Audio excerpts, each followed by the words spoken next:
round of seconds or thirds. I'm looking at you, Emory Hunt. Leave some room for the must-see showdown between two postseason hopefuls looking to continue midseason turnarounds as I'm joined by Emory Hunt and Brian McFadden. The 5-5-1 Cowboys strung together 2 straight and play host to the defending AFC champs who look to stay on the right track after Sunday's win against the Colts, return to the postseason for the 11th straight year. But who are we giving the edge to, fellas? So I want to begin at the quarterback position, B. This is a really, really great discussion right now. If you're in your barbershop or your hair salon, you're getting ready for this Thursday game, who do you believe in? Who do you trust? Right? Who do you believe in? Who do you trust? In 2025. Yeah, we ain't talking about 2022, 2023, 2024. We're talking about right now. And right now, I'm going with Dak Prescott. I'm giving the edge to Dak Prescott because of what he has done. He's been phenomenal. Not to mention the guys who he's throwing the football to. 88, number 3, Ferguson as well. All 3 guys have been great pass catchers for Dak Prescott. And as a team in totality, they're number 1 in the National Football League in passing yards. As a team, number 1. A lot of that has to do with what Dak Prescott has been doing. And like I said, it's not about what we've seen. It's about the hearing now. Right now, who's been playing better football? Give me Dak Prescott. Context is key, guys, and that's why we are explaining Dak Prescott, because that is the answer right there. Give me the Dallas Cowboys, because again, we earlier in the season, within the first month of the season, we were saying Dak Prescott playing MVP ball. Yes. Like, no lies told, and he's also playing better than Patrick Mahomes this season, so the Cowboys have the edge. What a difference a year, man. Right? Look at that. But let's move on to the running back position. Kareem Hunt has once again just taken a significant role for Kansas City. Meanwhile, Javonte Williams, he has been a welcome surprise for Dallas. So, Emory, you call it God's position. Who are you giving the edge to in this one? I am going to the Dallas Cowboys. Can we name a run game for Kansas? We can name their backs, but they have no run game. And when you look at the Cowboys running the football, Javonte Williams looks like the guy we saw at UNC before all of the injuries. So give me the Cowboys run game because it's also paired with something else we'll tease later on. I'm right there with you. Javonte Williams has been an unsung hero for their offense. He's top 5 in the National Football League individually as a NFL rusher, and he continues to excel in this lineup. And Kareem Hunt had a great game against the Indianapolis Colts, but before then, their offensive running game has been sporadic. They've been Mr. Consistent in Dallas Cowboys, in the Dallas Cowboys organization running the football. So give me Javonte as well. Dallas Cowboys running backs have the edge. All right. There you go. B-Mac, you might have given us a little bit of a precursor here, but I'm going to still ask anyways because you got Kelce, Worthy, Rice. You got Lamb, Pickens, Ferguson, and a host of other characters. But B, who are you giving the edge to when we're looking at these pass catchers? The Dallas Cowboys. Okay. The Dallas Cowboys. And I understand, as we get ready for this game, get your turkey, your stuff, and mac and cheese, whatever it is. Just remember what we're telling you right now, because we're telling you key ingredients to what you will see. What you've been seeing from George Pickens? Balling. Top 3 wide receiver in the National Football League right now. Facts. Argue with your mama, Facts. right? And please don't, because usually mama is always right. And not on Thanksgiving. Top 3 in the National Football League. C.D. Lamb is still playing high-level football. Give me the pass catchers because they've been consistent, the guys from the Dallas Cowboys. Who's that Italian you talk about? Ferguson. Then you also saw Brevin Span Ford get in the mix, too. That's quietly their second best tight end. And you still have Kevontae Turpin when he holds on to the football. He's explosive, too, right? So they have multiple options. Casey has good receivers, Kiana. But this year, right now, especially what we're seeing from George Pickens, who used to play for the Pittsburgh Steelers, give me Dallas Cowboys. Okay, Casey has good receivers, but right now, Cowboys have better. But I want to move on to pass protection and maybe open up the lanes for those aforementioned running backs we were talking about a moment ago. So whose O-line are you favoring, Emory? Dallas Cowboys, and here's why. This was hard for me because Casey has a good one, but I love the tackles for Dallas. One, they don't jump offside. 2, they do a fantastic job of being an addition to the run game. And we saw what those tackles did to the vaunted Philadelphia Eagles. So they are playing their best ball. Man, it is looking like all Dallas right now. It is. I in know. this ball game, right? So I like the Dallas O-line. I'm right there with you. When you look at how they protect their star quarterback in Dak Prescott, they're 5th in National Football League in sacks allowed. They do a great job in not allowing Dak Prescott to get sacks. We just talked about the running game with Javonte Williams. You talk about his success, it comes from the guys that put their hand in the dirt as well. So give me the offensive line from the Dallas Cowboys with this edge. You guys mentioned it. It is all Cowboys crazy, right? over here. So I want to see if we can agree on the side of the trenches. So how about on who's defensive front 7? B, are you looking at who's going to give the team the tougher time? Now I got to give the Chiefs some love. Finally, deserving. Okay. But when you look at their front 7 led by Chris Jones And what they did last week against the best running back in the National Football League in Jonathan Taylor. Jonathan Taylor only forced 3 missed tackles in that ball game. So the front was phenomenal. But the linebackers, Drew Tranquil, Nick Bolton, Chanel, these guys really help the guys in the front excel at their job. And I understand you talk about Quinnen Williams now being a part of the Dallas Cowboys, Kenny Clark. But when you factor in the defensive linemen for the Kansas City Chiefs and their linebackers, all 3 guys that I mentioned are high-level players, I got to go with Kansas City. Jerry Jones looking pretty good is what you're telling me right now. I'm trying to tell you. All right. What have you done for me lately? Ooh, yeah, give me Dallas.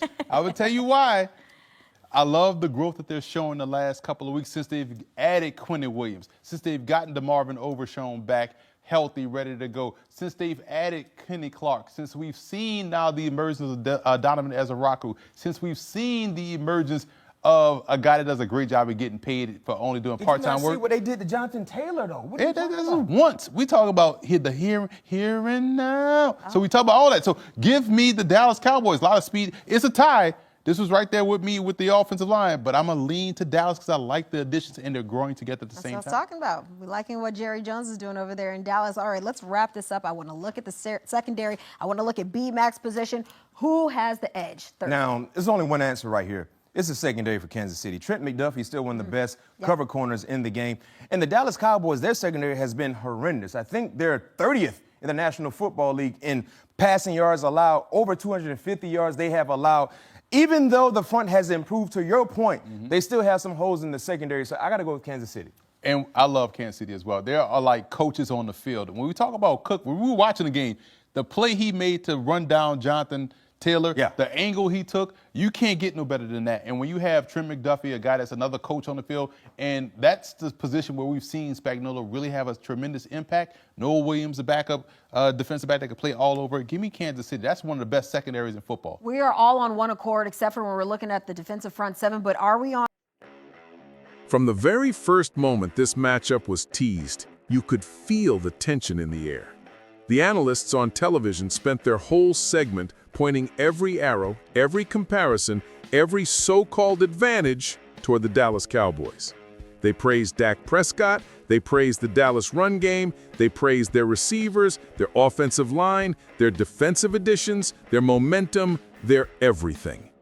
But here, inside the Kansas City Kingdom, we know something they clearly don't understand yet. You never count out the Kansas City Chiefs when the lights get bright, the noise gets loud, and the season hangs by a thread. Because for years, this team has turned pressure into fuel and doubt into fire. And as we head into this massive Thursday showdown, the national conversation is setting the stage perfectly for one of the most powerful statements this team can make all season. The broadcast opened with the analysts asking a question. Who do you trust right now? Who has the edge going into Thanksgiving? And one by one, they checked boxes in favor of Dallas. Quarterback edge, Dallas. Running back edge, Dallas. Pass catchers, Dallas. Offensive line, Dallas. Even parts of the defensive front, Dallas. They built the Cowboys up as if this game was already decided. And while the Kansas City defense and secondary finally got the respect they deserve, the tone from the panel was clear. They don't believe the defending AFC champions have enough left to handle this moment. But here's the truth that the Kansas City Kingdom knows deep in its bones. Games like this are exactly where Kansas City thrives. When the outside noise grows loud, when predictions lean the wrong direction, when people start acting like Patrick Mahomes and Andy Reid somehow forgot how to build championship-level football, that's when this team shows what it really is made of. You could hear it in their voices after the Colts win. You could see it in the way this team fought back from another one-score game, in the way the defense held strong, in the way the offense refused to let adversity define them. This is not the same Dallas team from years past, and this is not the same Kansas City team from early this season. This is a Chiefs team that has rediscovered the grit that built the dynasty, a team that knows every week is a playoff game, a team that now understands their margin for error is gone, and that urgency has awakened something in Kansas City that has been missing for most of the year.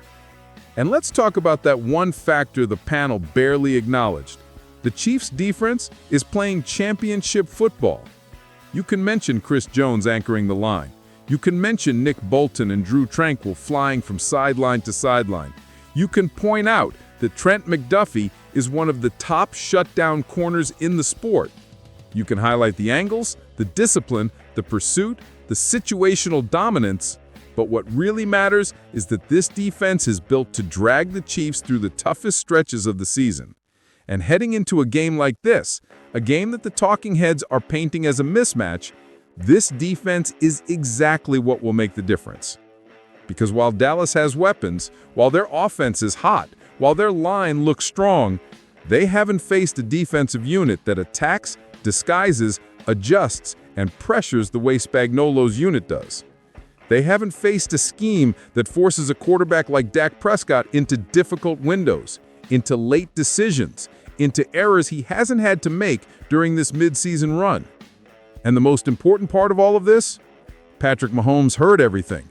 He knows what they're saying. He knows they're giving Dak the edge.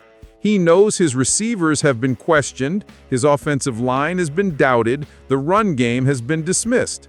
And historically, when Patrick Mahomes steps into a game carrying that kind of narrative on his back, the result rarely goes the way the critics expect. This game is not about comparisons. It's not about who looks better statistically right now. It's not about who the media thinks is the safer pick. This game is about one thing: who rises in the moment. And the Chiefs have risen in these moments for 6 straight seasons. They have risen in playoff races, in primetime games, in short weeks, in elimination-type atmospheres. And when all the pressure is on the line, this team responds. That's why this Thursday matchup is not a warning for Kansas City. It is an opportunity, a chance to reclaim the narrative, a chance to take control of their season, a chance to shock the football world, silence the doubters, and remind everyone that experience, toughness, and championship DNA matter more than any statistical comparison on paper. So Chiefs Kingdom, this is the week, this is the moment, this is the game that can flip everything. The Cowboys may have the momentum, but the Kansas City has the heart. They have the urgency, they have the coaching, they have the defense, and they have Patrick Mahomes. That combination has carried them through every storm in this era. And on Thanksgiving, with the world watching, it's time to watch it carry them again. Now, I want to hear from you. What do you think about this matchup? Do you believe the Chiefs are about to shock everyone on Thursday? Drop your opinion in the comments, hit the like button, and make sure you subscribe to the channel so you never miss an episode of Chiefs Kingdom Report. Let's ride together through this entire playoff push, because the kingdom is alive, the fire is burning, and this story is far from over.